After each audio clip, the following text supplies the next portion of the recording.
Hi guys, Nada here, and today I'm going to talk about another RX 5500 XT card, the Gigabyte Gaming OC that I have right here. Now before I start talking about the performance and the build quality, I am going to tackle the most complicated subject, and that is the current pricing. Now, yesterday when AMD released their MSRP, which was $169 for the 4GB version or the $199 for the 8GB version, most of you were disappointed, and rightfully so. But the problem is that brands are going to have a hard time keeping their prices that low. So this card actually costs 231 euros here in the Netherlands or $220 in the US, and that is just way too much. Keep in mind, for 20 euros more you can actually get a custom overclocked 1660 Super that is pretty much just a straight up performance upgrade.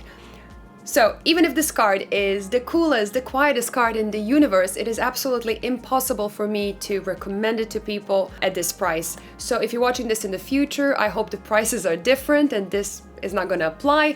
I am going to just put the pricing aside now and just talk about the performance of this card and how does it compare to the other cards we tested so far. Let's go! This video is brought to you by the Radeon Morpheus, a modular dual chamber case that features mesh steel panels on every single side, so you can easily keep any high-end rig nice and cool. It also comes with 2 fast Type-C ports, extensive RGB controls, and did I mention you can build it in 2 different sizes? Check it out using the links in the description below. If you've seen any recent GPU reviews, this card probably looks very familiar. Gigabyte is sticking with their 3-fan design, which I personally still think strikes a great balance between looking like a decent graphics card, but not being too big to cause compatibility issues in most cases. It is 29 centimeters long and 11.5 centimeters high. It's not just for show either, as the cooling solution covers the CPU, the memory, and the VRM MOSFETs. I personally think the black shroud and the backplate make it a nice card to combine with most motherboards out there, and it even has a little RGB logo, which I doubt most RX 5500 XT cards will have. Now, there isn't much else in terms of features other than a semi-passive fan mode, and that means that the fans will stop until they are needed. You will need a single 8-pin connector to power it, and like most other RX 5500 XTs, it has 3 DisplayPort 1.4 connections and 1 HDMI 2.0B connection. As for performance, as you can see, the clock speeds of all 3 of my RX 5500 XT cards are within a couple of megahertz from each other. So in-game performance is basically the same for all 3. If you want more information about how the RX 5500 XT performs or what's the difference between the 4GB and the 8GB version, you can check my video from yesterday. I'm gonna leave a link somewhere up here, but for those of you that don't have time to watch yet another video, I'm gonna leave a little summary here as well. In general, it is a couple of percent faster than a similar factory OC'd NVIDIA's GTX 1650 Super card at roughly the same power consumption. You can expect to play basically every AAA title comfortably on 1080p, just the heavier titles on high or even medium rather than ultra. If you have a fast monitor, it also does a good job at getting those high FPS numbers in esports titles like CSGO, for example. Quad HD is fine if you stick to lighter games. For AAA titles on Quad HD monitors, you'll want to buy something a bit more expensive.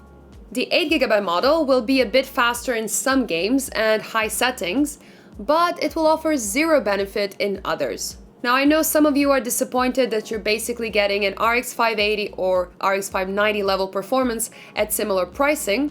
The lower power cost will save you a lot.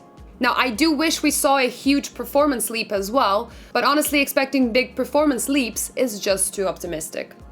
So when I look at the partner models, the 3 cards I have right here, the Gigabyte is just as fast as the ASUS and Sapphire cards I reviewed yesterday, so pretty much it all comes down to thermals. In my test, the Gigabyte card ran a bit warmer than the other 2, while noise levels are in the same ballpark. Sapphire is a bit cooler and marginally louder. The ASUS Dual ran both cooler and quieter. I want to note that my Gigabyte card did use a bit more power than the other 2, which is probably just down to silicon lottery, but that also affects the thermal performance a bit negatively. It also has the VRM MOSFETs cooled by the same heatsink, while ASUS has a separate little heatsink on them, so that might affect the results a bit as well. Still, I think we can say it honestly doesn't matter much. All three of these are objectively fine and far from too warm or too loud. But don't think that the bigger 3 fan card really performs much better on such a low power chip. Performance-wise, the RX 5500 XT Gaming OC from Gigabyte is just fine. It's cool enough, it's quiet enough, and the performance is on par with the other cards we've tested so far. But this pricing right now is too high. It is 231 euros here in the Netherlands or $220 in the US. And with that pricing, it is impossible for me to recommend it to anyone. I would just say add 20 euros and buy yourself a 1660 Super instead, which is a performance upgrade. If AMD and Gigabyte manage to get the price way down there to actually compete with the 1650 Super instead, this card will be a viable option. So if you're watching this in the future and prices are hopefully down, this card might make more sense than it does right now. Now that's it for today. Thank you so much for watching. Let me know in the comments down below what do you think about this review and about this card. Don't forget to subscribe, give me thumbs up, and see you in the next one. Bye!